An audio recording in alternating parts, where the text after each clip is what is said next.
Yo, what up YouTube world? Welcome to my channel. Thank you for joining me in today's video. My hope is that through my videos that it can encourage, motivate, inspire you to be who you're meant to be.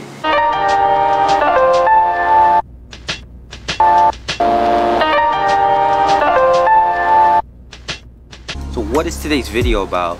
I actually wanted to talk and share some of my thoughts about what's been going on with the whole protest, with the riots, with Black Lives Matter movement, and with the whole George Floyd situation. I just want you guys to know that everything that I share and talk about in today's video is just from my own reflections and things I've been thinking about and things that's been in my heart. I just want to share it with you guys and just have a dialogue and a conversation with you all.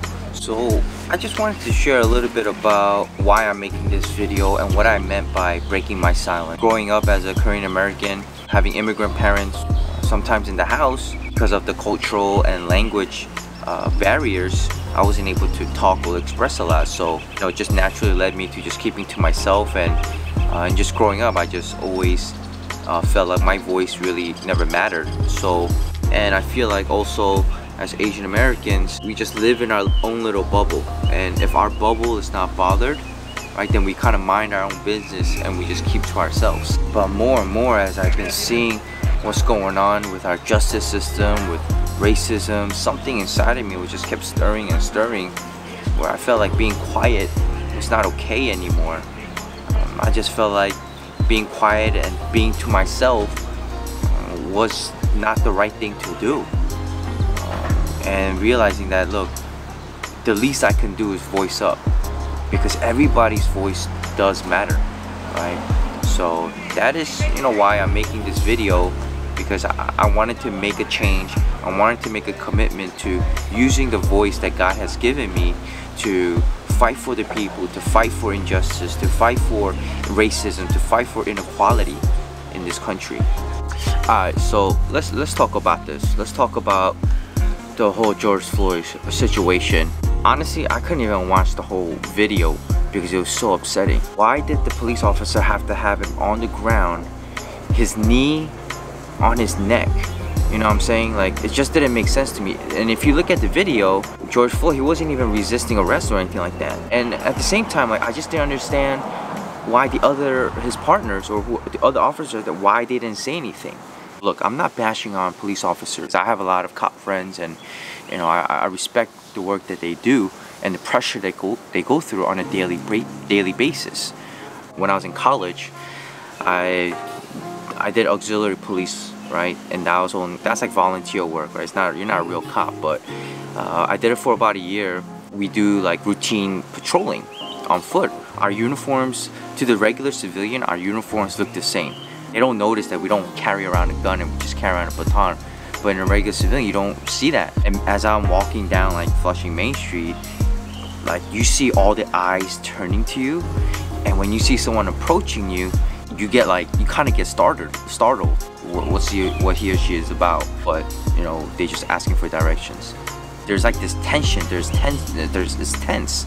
So me being an auxiliary police officer that's not a real cop, felt that I could only imagine what police officers go through on a daily basis. So I get it. I get that part. But what we saw in the George Floyd situation, I just didn't understand why they couldn't just put him in cuffs, put him against the car, or put him in the back seat of the vehicle, right? Maybe there's some kind of rule or policy to that, I don't know. That just didn't make sense to me, right? And it was just so upsetting. After the whole situation, they arrest the officer, they convict him, and then they bring up George Floyd's health condition, which is valid, right? But it almost felt like they were trying to use George Floyd's health condition and try to justify the officer's action by using George Floyd's health condition, that his death was caused because of the health condition that he had. And that was almost like, wow, that was insane to me. That was like a real low.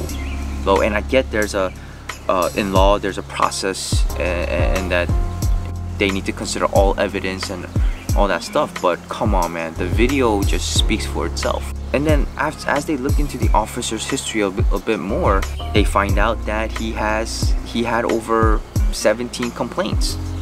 I think he was on the force for like 19-20 years. He had I think he had like over 17 complaints. That's a complaint every year. How was he able to even be a police officer with having a complaint every year throughout his 20 years? That's insane to me. That just shows the brokenness of our system. This means that this officer was basically probably doing this to other people. This time, it had to cost someone's life for him to be punished, you know, for people to notice, especially whoever is in charge or whoever is on the top. And that's just so sad. Why did it have to take someone's life for something like this to come to light? Especially it had to take a black person's life. They've been getting abused for hundreds of years in this country. Still nothing has changed. And I think that's the more upsetting part. But the next thing I kind of wanted to talk about was the protests. I believe that people have the right to be upset and angry. I think the anger is completely justified. I'm Asian and I'm upset, so I can only imagine how upset the black community might be. They experienced this abuse for so long, and so I think the anger is completely justified. For me personally, I'm not for violence. I don't think violence is ever the answer, the looting that's going on. But I can understand it because sometimes anger manifests in certain ways. And that's one of the ways. And I think some people are just looting just for the sake. I think that's wrong, right? Because that's putting a smear on the whole protest that's going on. But I think the protest, the frustration, the anger, I think that's all justified. Protest is just a way for the voices to be heard. If we don't do this, if we say there was no protest, right, then nothing would change. Now the question becomes, you know, what happens 6 months down the line? What happens a year down the line? What happens a few months down the line? You know, for the non-black community members, like people like myself, it may be easy to get riled up in this moment because it's so fresh. But what happens 6 months down the line? Will we still be fighting for something? Or would it have to take another abuse, another death? And I hope that doesn't happen. My hope is that it doesn't go to that extent.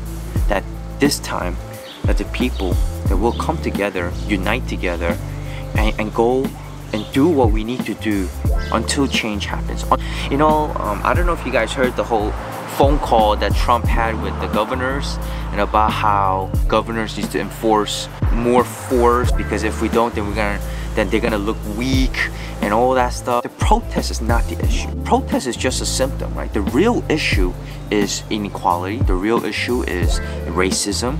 The real issue is injustice that happens in our country, especially towards the black community. So I was watching this documentary called 13th. It's on Netflix. It really showed racism is rooted in our system, and it was made to bring the black community down. The government officials, they would use indirect terms portraying them a certain way, giving people the right to treat them a certain way. If our government, the leadership of our country, is basically giving permission to people to treat the black community a certain way, it's just so wrong. And you see how nothing really has changed. The root of all the issue was that there was racism, but that root is still there, which is why I feel like the abuse keeps happening. Now we all need to come together. It's this fight against inequality, fight against racism. It shouldn't be like this. It's just wrong. And what are some practical things we can do? I think the first thing we can do is be educated with the black history in this country. And I think as citizens, you know, one way we could, all of us can make a difference is we can vote. And I think we need to vote. I told myself this year I need to vote. And you know, I'm a father of 2 daughters, 2 young girls. My oldest is 2.5 and my youngest about 10 months. And I have a platform where I am a youth pastor. I have a youth ministry, about 30 students from middle school to high school.